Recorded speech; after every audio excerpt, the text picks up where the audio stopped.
Pablo Domínguez. Yo soy Maritere Flores. Soy Rodrigo y bienvenidos a La Hora Cultural. Y esta es La Hora Cultural.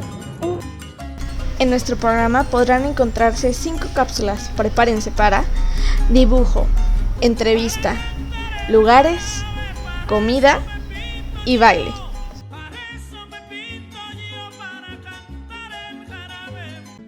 Hola, yo soy Nat y estoy a cargo de la sección de dibujo. En la pantalla vamos a poder observar la elaboración de este dibujo del Palacio de Bellas Artes. No soy la mejor dibujando, pero la verdad es que sabiendo y conociendo un poco de su importancia y de su historia, fue algo que disfruté hacer. Al igual que ustedes, yo igual me pregunté cuál es esta importancia y cuál es esta relevancia que tiene uno de los recintos más importantes en el arte mexicano. Para empezar, este palacio fue planeado por el expresidente Porfirio Díaz de la mano con el arquitecto Adamo Boari, arquitecto italiano, por cierto. La idea surgió ya que Díaz quería el levantamiento de un nuevo teatro nacional que reemplazara al antiguo. Como se los he mencionado, el proyecto fue encabezado en un inicio por Porfirio Díaz, pero fue coordinado por la Secretaría de Comunicaciones y Obras Públicas. También hay que saber que este palacio fue construido y tuvo distintas fases durante la construcción. Cuando hablamos de la construcción de este palacio, nos referimos también a estas 3 etapas que se vivieron. La primera etapa fue de 1904 a 1912. Aquí fue cuando se realizaron los cimientos y el exterior del edificio.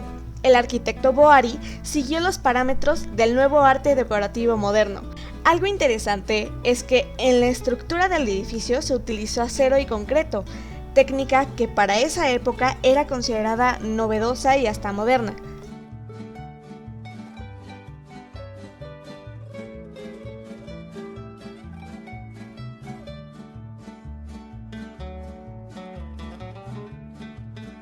Las esculturas de las fachadas están compuestas de mármol de Carrara.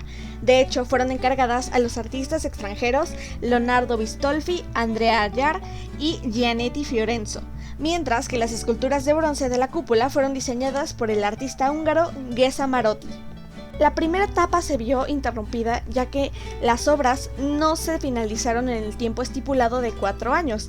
Las características del suelo no soportaron la estructura del edificio y el presupuesto inicial fue excedido. Finalmente, con el estallido de la Revolución en 1910, la construcción fue interrumpida en su totalidad. Pero para 1928 inicia la segunda etapa y se distinguió porque el arquitecto mexicano Federico Mariscal fue director de obras y cambió el estilo en la decoración interior, siguiendo los parámetros del Art Deco, así como la implementación de ónix y mármol. De hecho, los detalles de herrería dentro del recinto fueron diseñados por Edgar Brandt. Ejemplo de su trabajo son las lámparas que rematan con la representación de Chac, el dios maya de la lluvia. La tercera y última etapa de construcción fue de 1932 a 1934. El ingeniero Alberto J. Pani, entonces secretario de Hacienda, fue el que impulsó el proyecto. Se transformó a manera que funcionara como foro nacional para las artes escénicas y plásticas. Fue entonces cuando recibió el nombre de Palacio de Bellas Artes. Finalmente fue inaugurado el 29 de septiembre de 1934 como un recinto único en su género. Y finalizando con el timelapse de la elaboración del dibujo, aquí les agregamos esta foto para que vean el resultado final. La Secretaría de Cultura y el Instituto Nacional de Bellas Artes nos proporciona este recorrido virtual hacia el palacio. Podemos recorrerlo y verlo desde afuera, cómo se ven las jardineras, cómo se ve desde su lado izquierdo, cómo es desde atrás, su lado derecho y volvemos al inicio. Podemos hacer un recorrido completo. De hecho, aquí inician las escaleras y se pueden notar los detalles de mármol que les comentaba al inicio. Estas son las escaleras famosas. De aquí hay varios lugares a los que podemos visitar. pero los llevaré al lugar que más me gusta. Muchos de aquí saben que me gusta el teatro y creo que el sueño y la meta de muchos compositores, músicos y actores es llegar a estar en este escenario. Podemos ver que este teatro se compone de algunos palcos y de varias butacas en diferentes niveles. Desde aquí tenemos la vista que tendría algún músico, compositor o actor u orquesta de cómo se ve el público, cómo se ve el escenario, y pues podemos observar aquí un poco el vitral de la fachada del teatro, que hay diferentes zonas del escenario, pero vamos a la de hasta arriba. Aquí se puede observar con mayor claridad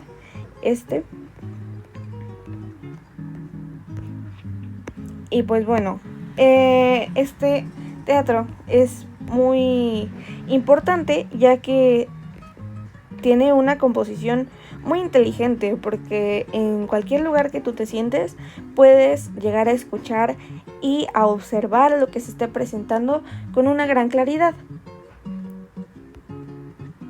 Pero bueno, los invito a que hagan este recorrido ya que es muy interesante y pueden observar diferentes lugares del famoso palacio.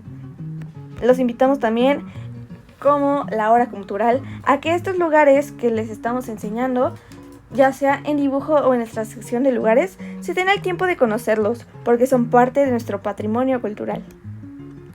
La verdad es que ya les conté algo, bueno, lo más importante acerca de la historia de este lugar, pero me gustaría resaltar algunas cosas que no venían en la información pasada. El interior del palacio se compone de muchas cosas. También hay que resaltar que hay murales de Diego Rivera, José Clemente Orozco, David Alfaro Siqueiros y Jorge González Camarena, entre otros. Se compone de 3 salas. La sala principal es la más conocida. Tiene una capacidad para 1,667 personas y cuenta con un característico telón con la representación de los volcanes Popocatépetl e Iztaccíhuatl que se elaboró en la Casa Tiffany de Nueva York. También cuenta con la lámpara de cristal en el centro del techo con la representación del Apolo y las musas de las artes. La Compañía Nacional de Teatro, la Orquesta Sinfónica Nacional, la Compañía Nacional de Ópera y la Compañía Nacional de Danza presentan aquí sus temporadas regulares. En la sala Samuel M. Ponce y Adamo Boari se presentan actividades literarias, editoriales, operísticas, conferencias y exposiciones. Y de hecho, en el segundo piso se encuentra el Museo del Palacio de Bellas Artes. Aquí permanecen excelentes exposiciones de artistas mexicanos e internacionales, escultura, pintura, grabado, fotografía, etc. Y aparte de ser el recinto más importante para el arte mexicano, aquí también es el lugar tradicional de los homenajes luctuosos de los personajes de la cultura más importantes de México. Algunos de ellos han sido José Clemente Orozco, Frida Kahlo, Diego Rivera, Juan Rulfo, Rufino Tamayo, Cantinflas, Octavio Paz, Carlos Fuentes, Gabriel García Márquez, Leonora Carrington, María Félix, entre otros. Me despido de ustedes esperando que sigan disfrutando de la hora cultural.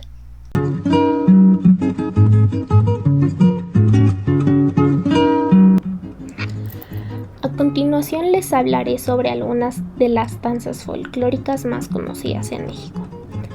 Pero primero debemos de saber qué son las danzas folclóricas. El folclore es una referencia hacia creencias y costumbres tradicionales de un lugar, mientras que la danza es la acción de movimientos al ritmo de la música. Por lo tanto, danzas folclóricas significa que son bailes típicos y tradicionales de una cierta cultura que se realizan por tradición. Nuestra primera danza lleva por nombre Flor de Piña.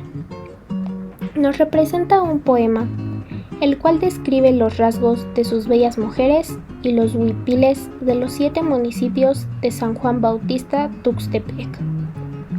Además, la intención del tema era crear sonidos diferentes a los sones jarochos, los cuales tenían fuerte influencia en Oaxaca por la cercanía al estado de Veracruz. Por otra parte, Los huipiles bordados a mano y peinados son mezcla de raíces mazateca y chinanteca de los 7 municipios de la región. Nuestra segunda danza lleva por nombre Danza de la Pluma. Se presentan en la Guelaguetza por la región de Huilapam de Guerrero. De hecho, es un medio de evangelización que simboliza una lucha de españoles e indígenas. Por ello se conoce como la danza de la conquista. Además, la vestimenta se compone por un penacho decorado con plumas de guajolote con listones en forma de casita, así como espejos, la luna y el sol, camisa y calzón de manta con tubos de tela de espiga de trigo que se dividen en franjas, delantal y tilda bordados con un águila imperial.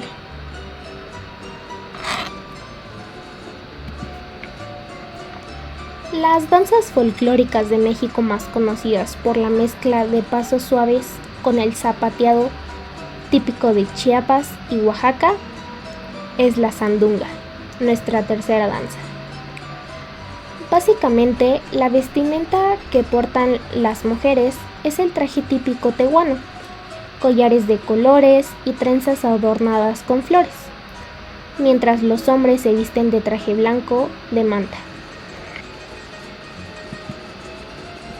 Danza de los parachicos.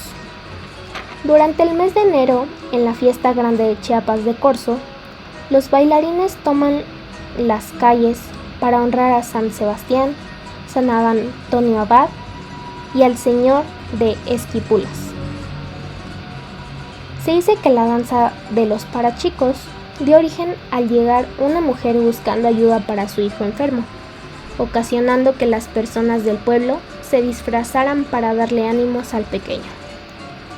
Realmente para su vestuario utilizan máscaras de madera, penachos de istle, chales tejidos de colores y lazos. Además, esta danza de México es considerada Patrimonio Cultural de la Humanidad. Pasamos a nuestra quinta danza, la danza folclórica del venado. Es una de las danzas de México, de Sonora y Sinaloa más queridas por su forma de representar la cacería del venado y su veneración como fuente de vida y sustento de los indígenas.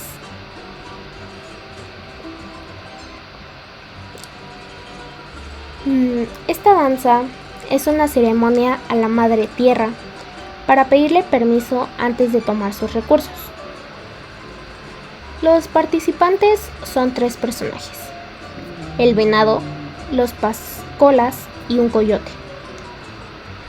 Se calcula que tiene unos 5,000 años y que a pesar del tiempo, los instrumentos que le dan ese toque misterioso y angustiante siguen siendo los mismos. De hecho, los instrumentos que acabo de mencionar son los raspadores de madera, la flauta de carrizo, los tambores de doble parche y el tambor de agua para representar los latidos del venado.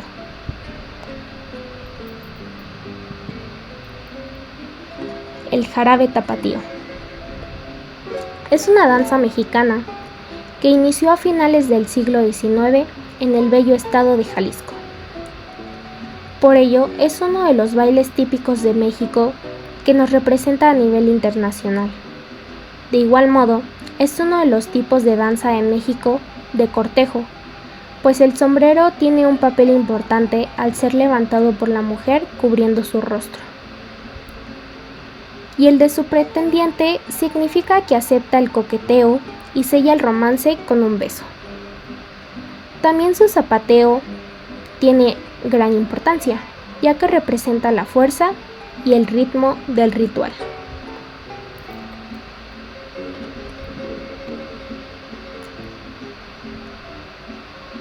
Al mismo tiempo, se dice que las danzas folclóricas de México han logrado prevalecer a pesar de que en los tiempos de la colonia los sonidos que emitían percusiones eran considerados prohibidos. Un ejemplo de ello es nuestra séptima danza, que es la danza de los cocheros, el cual es un ritual que se practica desde 1531, dejando un legado de la cultura mexica que tiene como fin unificar al hombre con el cosmos, haciendo una armonía. Seguidamente, esta danza se inicia saludando a los 4 puntos cardinales con cantos y se utiliza un sahumador de cerámica que simboliza al fuego. También el caracol marino, que representa al viento, el agua, la cual es colocada en un recipiente, y la tierra, que es la base donde se realiza la danza del ritual. De las danzas de México, esta es interesante, ya que los instrumentos utilizan semillas de ayoyote que atan a sus tobillos, imitando el sonido de la lluvia. Por último, los tambores y la guitarra de caparazón de armadillo marcan el ritmo de los pasos. Los concheros forman parte de los bailes folclóricos de México más admirados. La danza el huapango. Esta danza mexicana, conocida por realizarse sobre una tarima o plataforma para dar más profundidad al zapateado por obviedad, pues es la del huapango. Es necesario saber que la palabra huapango proviene del náhuatl huaupancle, que significa leño de madera, y pan quiere decir sobre él, y co es lugar, por lo que se traduce como sobre el tableado o sobre la tarima. Nuestra novena danza, la danza de los viejitos. Es un peculiar baile del pueblo Jaracuaro, Michoacán, por las máscaras de viejito que utilizan. Esta danza se ha convertido en una de las más aplaudidas a nivel internacional. Asimismo, su origen se remonta a la época prehispánica de herencia purépecha. El baile se relaciona en honor a Huehueteotl, dios del fuego. Antiguamente, 4 hombres ancianos del pueblo eran quienes bailaban la danza, pues cada uno representaba los elementos de la tierra, los colores del maíz y las estaciones del año.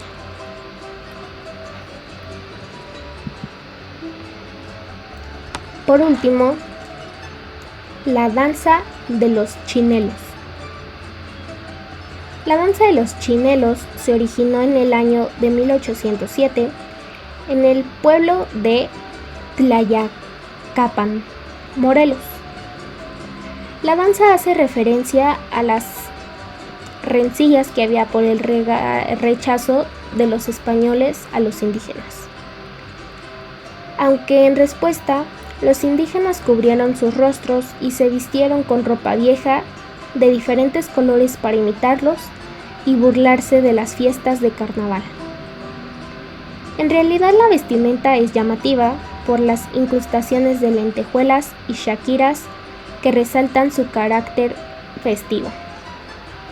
Para ejecutar la danza colocan sus manos en el pecho y dan saltos al ritmo de la banda que los acompaña. Sin duda, las danzas de México son maravillosas.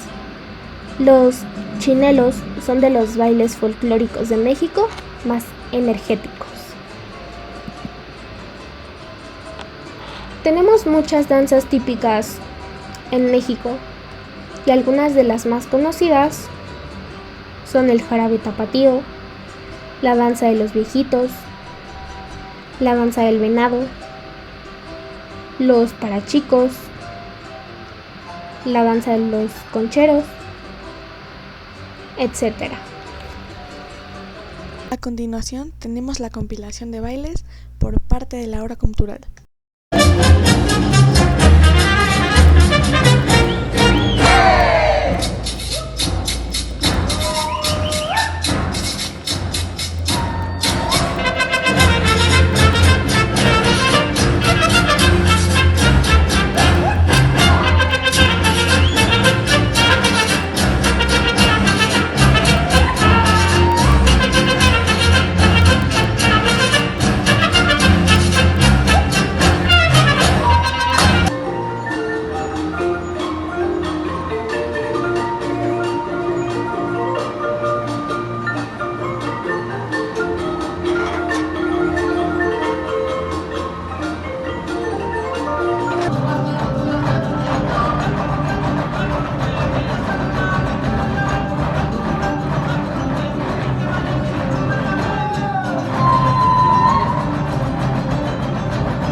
manos amarillas, alandras de los somales, que no cantaron alegres los pájaros cardenales. Tira, tira, tira, tira,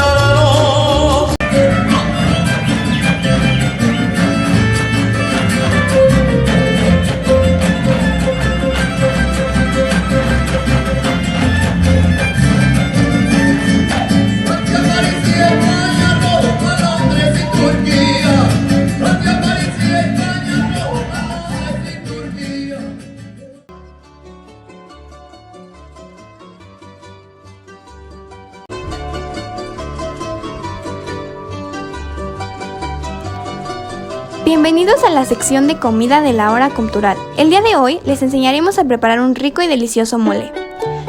Nuestros ingredientes son pollo, cebolla, ajo, sal, cilantro, mole, chocolate en barra y crema de maní.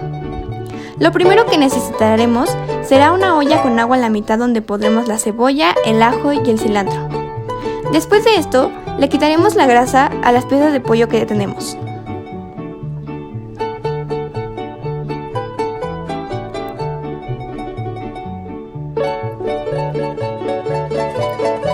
Al terminar de limpiar las piezas de pollo, las pondremos sobre la olla que teníamos preparada, donde los dejaremos cocer de entre 30 a 40 minutos.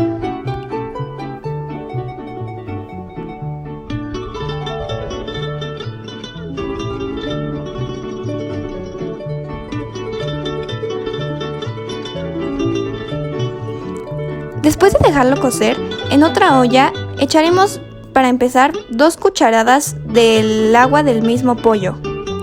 Después iremos poniendo poco a poco el mole.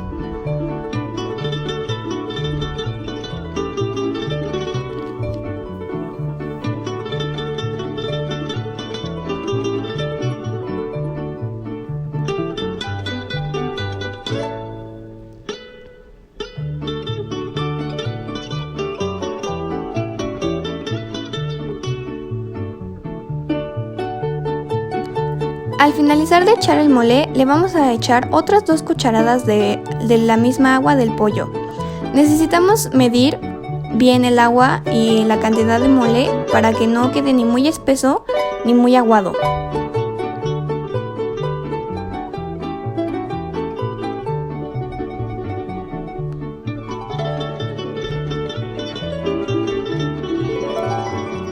Después de esto, empezaremos a rallar el pedazo de chocolate en la olla del mole.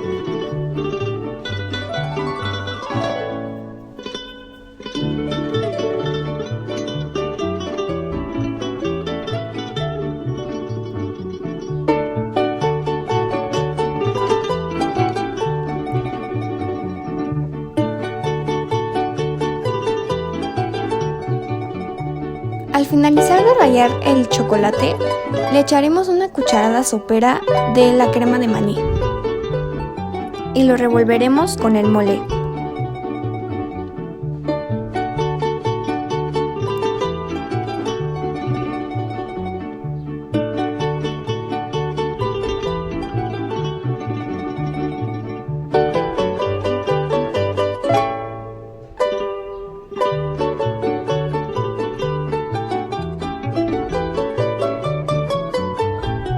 Para poder servirlo, primero echaremos una cucharada de mole en el plato.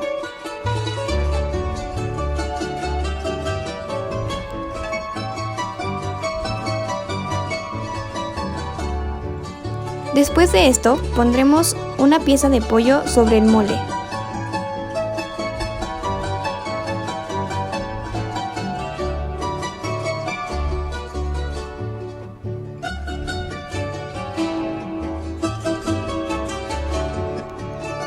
Después de ponerlo, le echaremos el mole encima.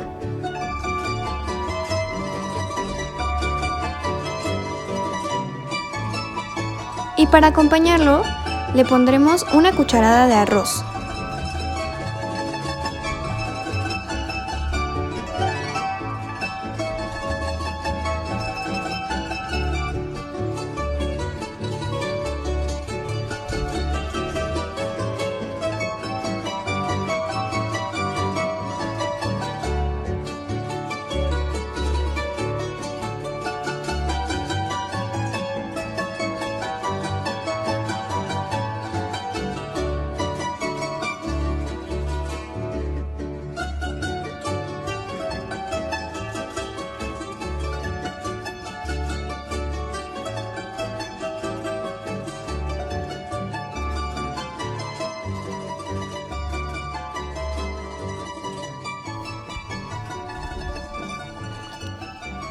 Y finalmente hemos terminado de preparar nuestro delicioso mole. Espero que lo disfruten.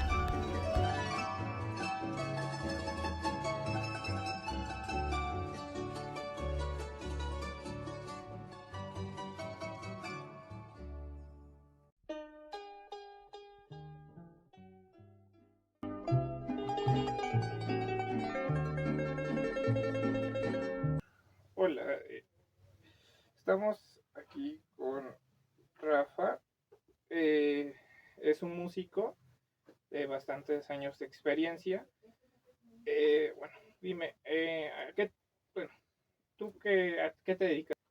Bueno, antes que nada, buenas tardes. Buenas tardes. Yo soy músico, me he dedicado desde, pues, prácticamente desde que tenía uso de razón. Yo estaba en la primaria y ya estaba estudiando música. Tú has estado en muchos géneros de música, bueno, muchos géneros de música. Pero ahorita te vengo a preguntar sobre la música regional de México. ¿Cuál es tu experiencia en eso? Bueno, yo he tocado música regional con ballets folclóricos, por ejemplo, ¿no?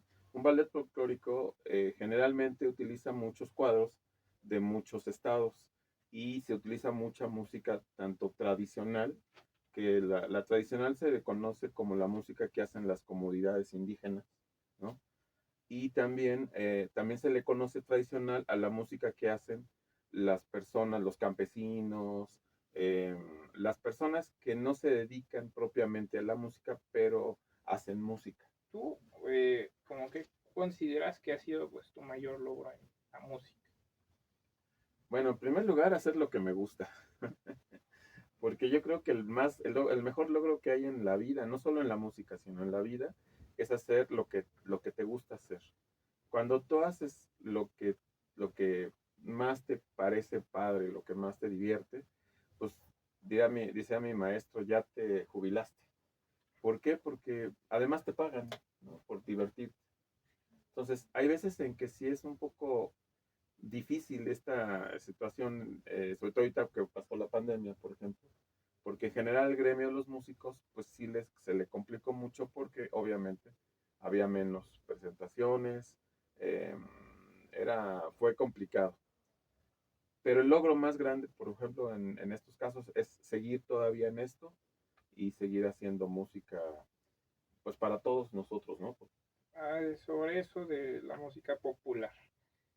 ¿Tú cómo ves en estos tiempos actuales la música en México?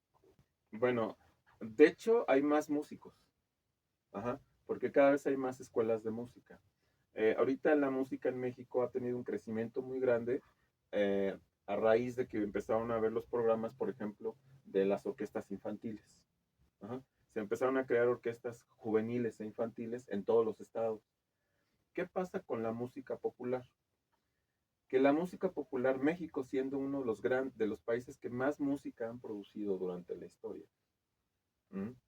México tenía en los años 40, en los años 30, 40, tenía el segundo catálogo más importante del mundo. El primero era Estados Unidos y el segundo lo tenía México. Imagínate qué tanta música y qué tanta calidad de música se producía en este país. Hablando de eso, de que los otros países reconocen la música mexicana. Pues, bueno, supongo que has ido a otros países a tocarla. Pues, ¿cómo ha sido su reacción o cómo qué crees que se opina de la música mexicana en otros países?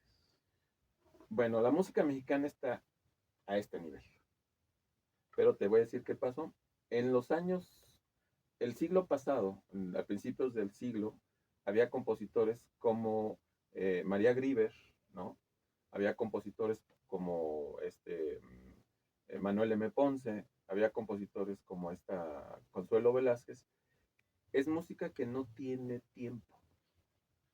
Ajá. Si tú vas por ejemplo, a Europa y escuchas, por ejemplo, una de las piezas que más se reconoce es, por ejemplo, el guapango que escribió José Pablo Moncayo, ajá, que todos lo conocemos.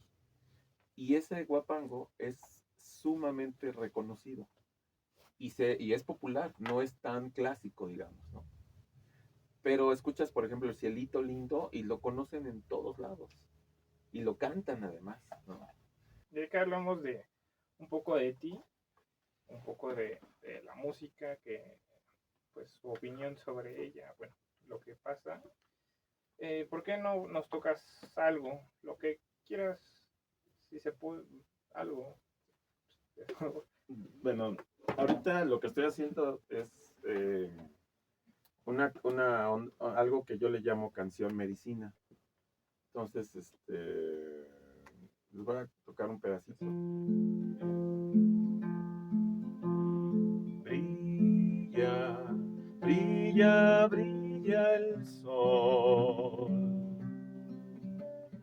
la luz que hay en tu interior,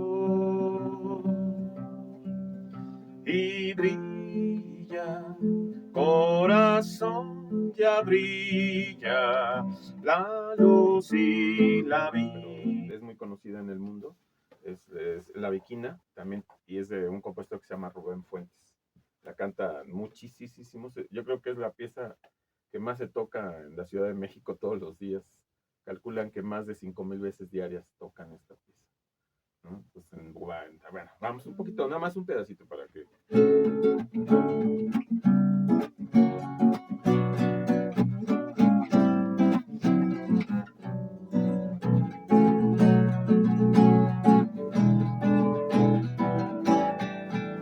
Solitaria camina la Bikina, la gente se pone a murmurar. Dicen que tiene una pena, dicen que tiene una pena que la hace llorar. Altanera, preciosa y orgullosa, no permite la quieran consolar. Pasa luciendo su real majestad, pasa, camina, nos mira sin verlos jamás. La Bikina tiene pena y dolor.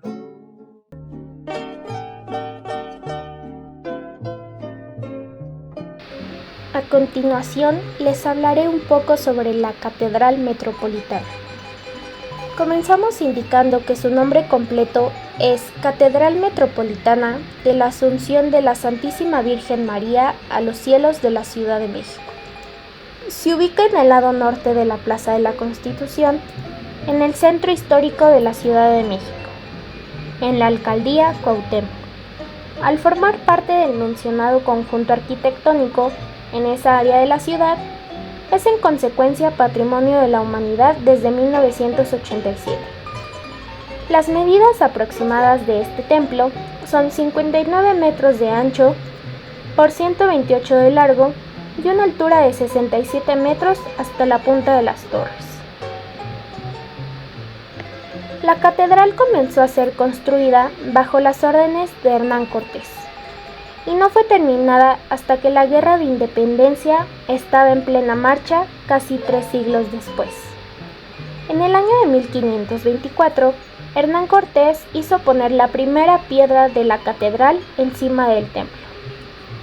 Al ser construida a lo largo de 300 años, en ella se pueden apreciar varios estilos arquitectónicos, destacando los estilos renacentista, barroco y neoclásico. El peso total de la catedral, incluyendo la cimentación, es de 127.000 toneladas. En el subsuelo de la catedral se resguardan vestigios prehispánicos y algunos restos de arquitectura colonial. La catedral presenta 4 fachadas en las que se abren portadas flanqueadas por columnas y estatuas. Cuenta con 5 naves que se componen de 51 bóvedas, 74 arcos y 40 columnas. Hay 2 torres de campanario que contienen actualmente 35 campanas. En su interior destacan 2 grandes altares, la sacristía y el coro. Existen 16 capillas dedicadas a diferentes santos, cuya construcción fue patrocinada por diferentes hermandades religiosas. Bajo el edificio hay una cripta en la que reposan los restos de algunos arzobispos de México. A A continuación les hablaré un poco sobre el Templo Mayor. Bienvenidos al Museo Nacional de Antropología. El Museo Nacional de Antropología fue inaugurado el 17 de septiembre de 1964 con la misión de investigar, conservar, exhibir y difundir las colecciones arqueológicas y etnográficas más importantes del país. Cuenta con 22 salas y más de 45,000 metros cuadrados, convirtiéndolo en el museo más grande de México. Rinde un homenaje a los pueblos indígenas que hoy, a través de un nutrido acervo, rescata los usos, expresiones, conocimientos y tradiciones que son patrimonio intangible de la nación y legado que pertenecen a toda la humanidad. En la sección de hoy les hablaremos sobre las 22 salas y sus características más importantes. En la primera sala, Introducción a la Antropología, se creó un espacio para acercar a los visitantes a las 4 ramas de la antropología, que son antropología física, social, etnológica y lingüística. Además de esto, esta sala está dedicada a la evolución sociocultural del ser humano, su diversidad y las relaciones entre el medio ambiente y las sociedades humanas. Las salas 2 y 3 nos cuentan sobre cómo empezó y cuál fue el proceso de poblamiento en América, así como también la forma en la que evolucionaron los primeros pobladores. En estas salas podemos encontrar desde maquetas que recrean el mundo de vida de los pobladores hasta piezas que ocupaban diariamente. En estas diferentes salas se nos muestra de todo, desde su historia hasta objetos, maquetas o esculturas que nos demuestran la forma de vivir de estos habitantes y el cómo fueron evolucionando con el paso del tiempo. Además de representar las características más importantes, también podremos encontrar características culturales, como lo son los bailes, sus trajes típicos, su gastronomía y sus pinturas que nos demuestran un poco más sobre su forma de vida. Lo más bonito que podremos encontrar en las siguientes salas son la reproducción del Templo Mayor de la Serpiente Emplumada, que se encuentra en la sala 4, el Atlante en la sala 5, la Piedra del Sol, los aros de juego de pelota y el penacho de Moctezuma en la sala 6, la cabeza colosal de San Lorenzo en la sala 8, la reproducción de la escultura de Jochov en la sala 9 y los trajes y máscaras típicas de las culturas en las siguientes salas.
El museo nos demuestra lo importante que es saber la historia de nuestro país, expresándolo con diferentes objetos y obras artísticas que nos muestran cómo fueron los que habitaron nuestro país anteriormente.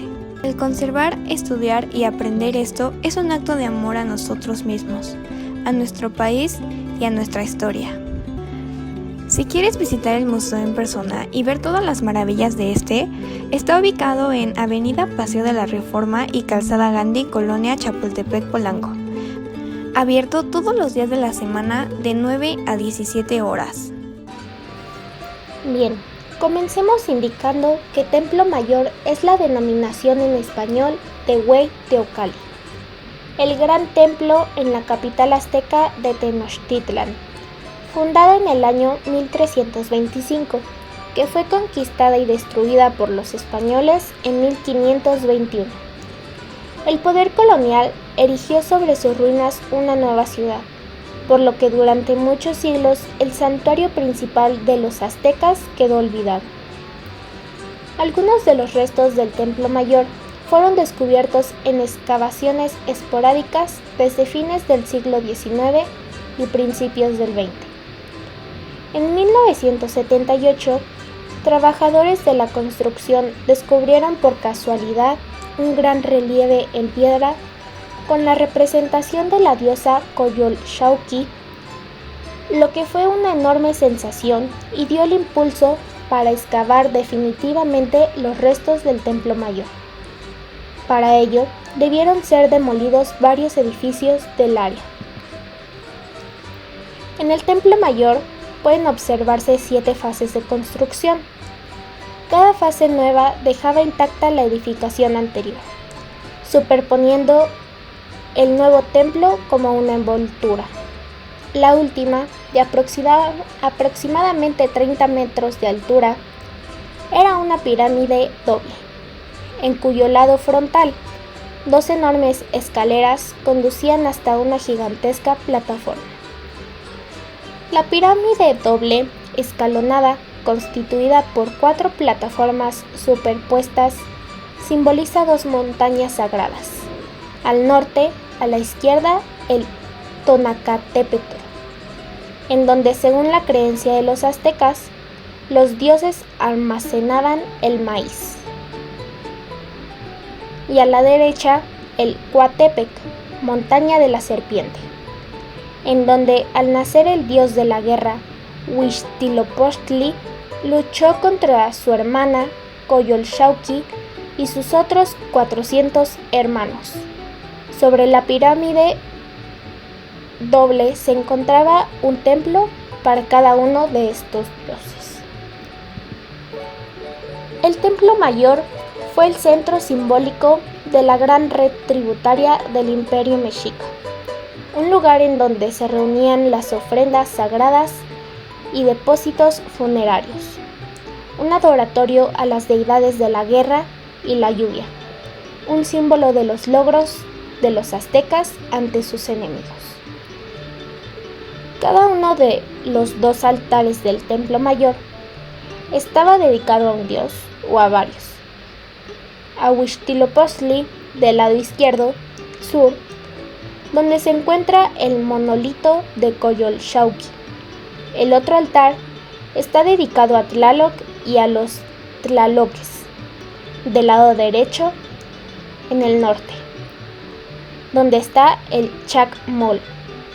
Al lado de este se encuentra la piedra de los sacrificios.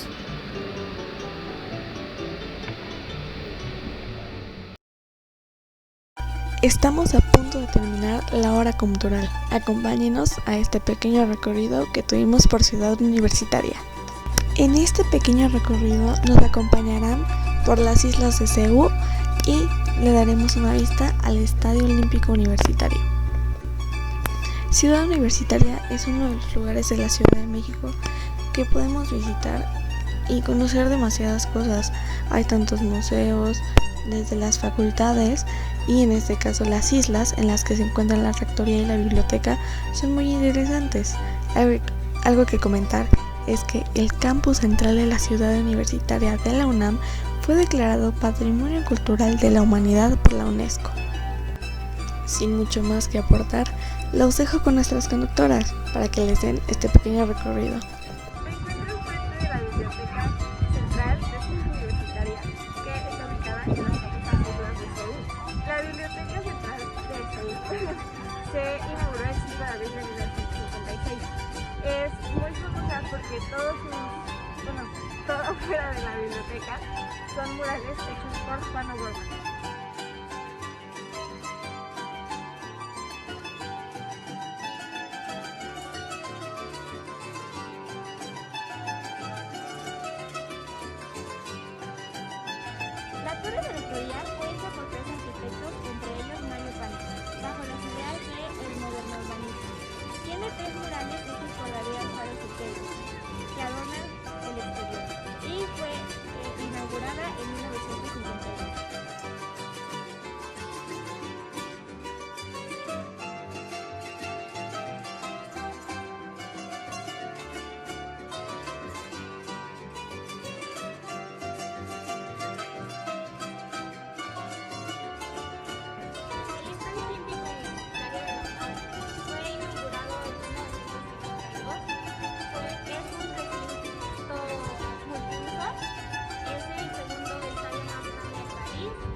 Por parte de todo mi equipo quiero decir muchas gracias por su atención, compañeros y maestra.